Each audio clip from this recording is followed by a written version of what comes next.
A paz do Senhor Jesus a todos. Estamos gravando mais uma pré-aula da nossa Assembleia de Deus Canoas Norte, onde nós estamos encerrando o terceiro trimestre, para a honra e glória do Senhor Jesus Cristo, com muito aprendizado, conteúdo maravilhoso da parte do Senhor. E é com muita alegria que nós agradecemos ao nosso pastor presidente, pastor Nelson Freitas, e também ao nosso querido coordenador da nossa Escola Bíblica Dominical, da nossa Assembleia de Deus Canoas Norte, que é o nosso querido evangelista Rudinei, que tem pastorado aí esses professores, juntamente com a irmã Diana, a tia Diana da nossa Assembleia de Deus Canoas Norte. Então, são os coordenadores. E nós louvamos a Deus pela vida dos servos do Senhor, que tem feito um brilhante trabalho diante de Deus. E aprove ao Senhor essa oportunidade, então, de nós estarmos aqui falando sobre a lição de número 13, de 24 de setembro de 2023, o mundo de Deus no mundo dos homens. Bem diferente, né? Bem diferente do mundo dos homens no mundo de Deus. Isso jamais será possível, o mundo dos homens no mundo de Deus. Ainda que os homens queiram inovações, ainda que os homens amontoem comichões nos seus ouvidos, mas não será possível. Mas o mundo de Deus chegou até os homens através do nosso Senhor e Salvador Jesus Cristo. No texto áureo desta lição de número 13, nós encontramos: eis que a Virgem conceberá e dará à luz um filho, e ele será chamado pelo seu nome de Emanuel. Emanuel, traduzido, é Deus conosco. Mateus, capítulo 1, versículo 23. Evangelho do Senhor Jesus Cristo, segundo escreveu São Mateus, né? Então, meus amados, nós aprendemos muito sobre os princípios, a moral, a ética, em todas as lições dessa revista. Ainda que a ciência se multiplique, ainda que o mundo da tecnologia esteja muito avançado, além do que nós imaginávamos há 30, 40 anos atrás, como seria, está muito além, eu creio, da imaginação de todos nós. Porém, a Bíblia nos alerta que nos últimos dias a ciência se multiplicaria. Então, devido à iniquidade, o pecado, o amor esfria, a incredulidade aumenta. Nós ouvimos muito falar e estamos ouvindo sobre o espírito da Babilônia, o espírito do anticristo, que se levanta contra tudo que é de Cristo, é anticristo. Mas Deus tem levantado os remanescentes. Ainda existem os atalaias da última hora da igreja sobre a face da terra. E o profeta Malaquias, ele diz: e outra vez então vereis a diferença de quem serve a Deus e quem não serve. Então nós precisamos estar na dispensação da graça, né? A igreja deve refletir os valores do reino, o reino de Deus, neste mundo. O mundo jaz no maligno, mas os servos do Senhor, aqueles pecadores que se arrependeram dos seus pecados, e pelo poder do sangue precioso de Jesus, vertido na cruz do Calvário, então, que foram purificados de todo o pecado, o Senhor lançou no mar do esquecimento os nossos pecados, para nunca mais trazer em rosto, porque somos pecadores arrependidos. Então, esse Jesus maravilhoso trouxe essa tão grande salvação, essa tão grande redenção até nós, né?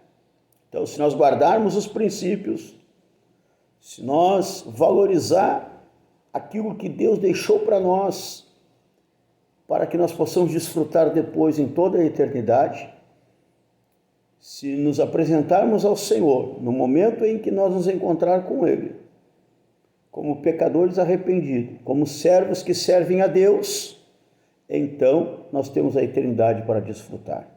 Ainda que o mundo político e até a própria natureza está gemendo como aquela que está para dar à luz. Próximo da volta de Jesus, rumores de guerra, terremotos, pestilências.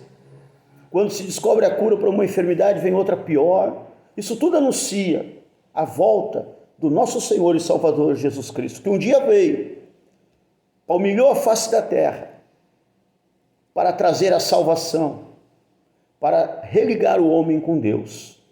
Vamos ler a leitura bíblica em classe.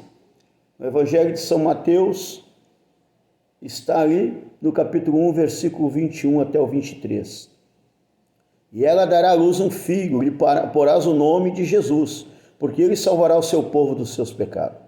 Tudo isso aconteceu para que se cumprisse o que foi dito da parte do Senhor pelo profeta, que diz: eis que a virgem conceberá e dará à luz um filho, e ele será chamado pelo nome de Emanuel, que traduzido é Deus conosco. Então, ainda que ele tenha nascido de uma virgem, ainda que esta virgem o concebeu, depois ela não permaneceu virgem, até porque também ela teve tudo normal dentro do seu casamento com José, aonde a serva do Senhor, a serva fiel do Senhor, escolhida por Deus para gerar o seu unigênito, Maria, depois ela teve relações com José, como qualquer casal normal que serve ao Senhor, teve seus filhos. Então, meus amados irmãos, o nosso único intermediador entre Deus e os homens, Jesus Cristo, ele nasceu desta virgem. E ele chegou no mundo pecaminoso, no mundo corrompido pelo pecado, porém, ele habitou e viveu aqui sem pecar.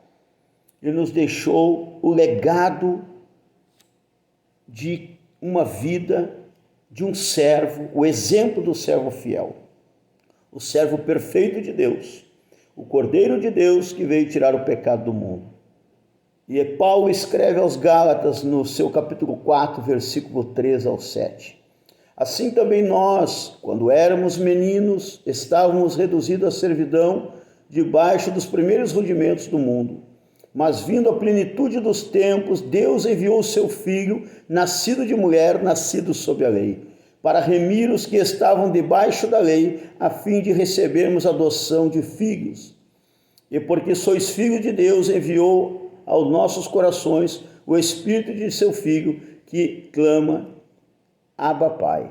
Assim que já não és mais servo, mas filho, e se és filho, és também herdeiro de Deus por Cristo. Ou seja, somos co-herdeiro e vamos herdar através de Jesus Cristo, através da obra que o Espírito Santo fez na nossa vida, uma obra de arrependimento, de transformação, de mudança, de conversão.